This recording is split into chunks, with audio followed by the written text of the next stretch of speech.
Louvado seja nosso Senhor Jesus Cristo, para sempre seja louvado. Querido povo de Deus, Evangelho do dia, quinta-feira, dia 19 de outubro. O Senhor esteja convosco, Ele está no meio de nós. Proclamação do Evangelho de Jesus Cristo segundo São Lucas. Glória a vós, Senhor. Naquele tempo disse o Senhor: Ai de vós, porque construís os túmulos dos profetas, no entanto foram vossos pais que os mataram. Com isso, vós sois testemunhas e aprovais as obras de vossos pais, pois eles mataram os profetas e vós construís os túmulos. É por isso que a sabedoria de Deus afirmou: Eu lhes enviarei profetas e apóstolos, e eles matarão e perseguirão alguns deles, a fim de que se peçam contas a esta geração do sangue de todos os profetas derramado desde a criação do mundo, desde o sangue de Abel até o sangue de Zacarias, que foi morto entre o altar e o santuário. Sim, eu vos digo, serão pedidas contas disto a esta geração. Ai de vós, mestres da lei, porque tomastes a chave da ciência. Vós mesmos não entrastes, e ainda impedistes os que queriam entrar. Quando Jesus saiu dali, os mestres da lei e os fariseus começaram a tratá-lo mal e a provocá-lo sobre muitos pontos. Armavam ciladas para pegá-lo de surpresa por qualquer palavra que saísse de sua boca. Palavra da salvação. Glória a vós, Senhor. Querido povo de Deus, o cenário a ser discutido hoje nos atesta visivelmente que, a partir de seu Filho Jesus Cristo, Deus Pai abriu as portas do céu para todas as pessoas que desejarem obter a vida eterna um dia. A primeira leitura retirada da carta aos Romanos discorre tendo como pano de fundo a graça sobrenatural que Deus coloca à disposição de todos os seus filhos. Notem que entre os capítulos 1 a 4 da carta aos Romanos, São Paulo expõe de modo muito inteligente e sistemático todo o drama do pecado cometido pelo gênero humano.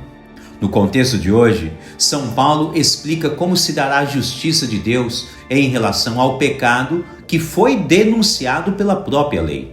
O mesmo pecado que transformou a vida em morte.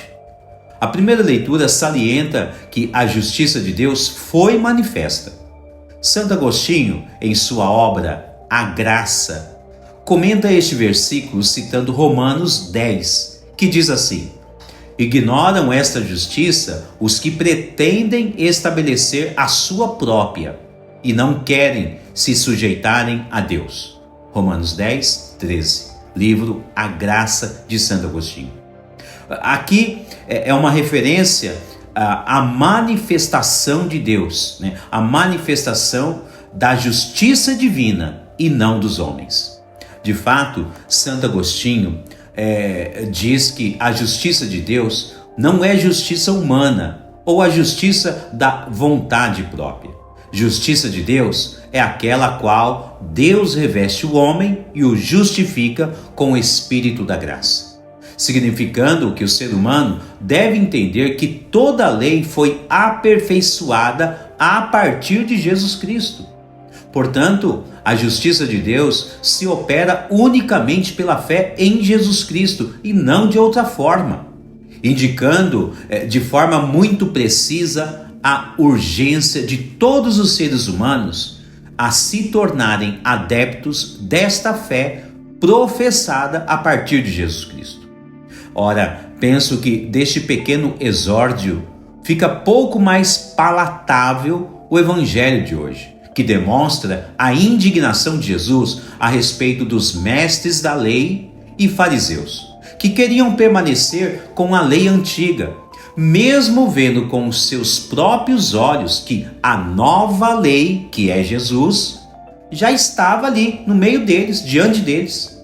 Ora, para quem está com o seu coração aberto às coisas do céu, fica bem mais fácil de enxergar que Jesus realizou grandiosas obras de conversões, obras de curas, grandes prodígios e ainda arrebanhou incontáveis discípulos, e etc, etc, etc.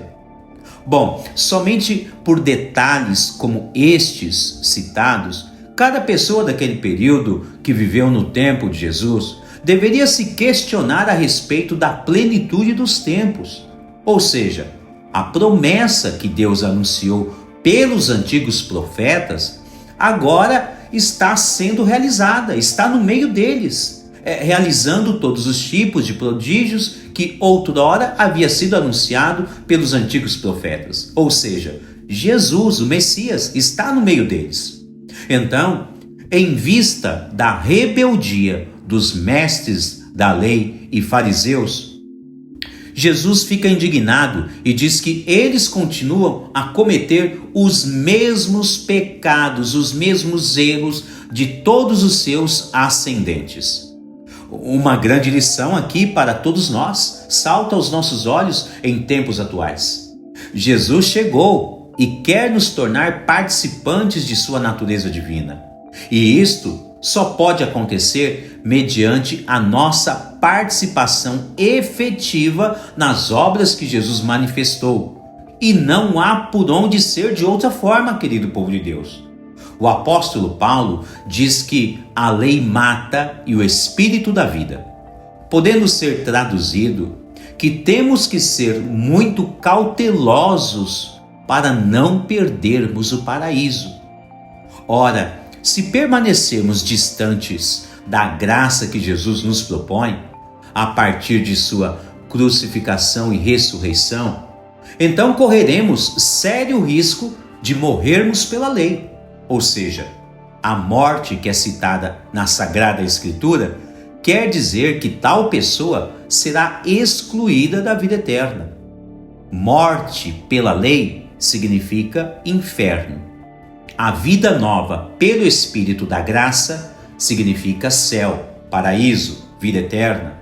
Portanto, saibamos escolher muito bem onde queremos estar um dia, pois nunca devemos nos esquecer que a nossa alma não morre mais. Com efeito, nossa alma sendo eterna, ela nunca morrerá. O nosso corpo carnal, sim, após sofrermos a morte em Jesus Cristo, nosso corpo será transformado em um corpo glorioso no céu, sem defeito algum. Enquanto que a nossa alma, ou ela vai para o inferno, ou ela irá para o céu. A decisão que tomarmos agora, neste tempo presente, será onde a nossa alma permanecerá eternamente. Querido povo de Deus, nunca se deixem enganar pelas emboscadas da antiga serpente. Sigamos o caminho da graça proposto por Jesus. Deus abençoe você e toda a sua família.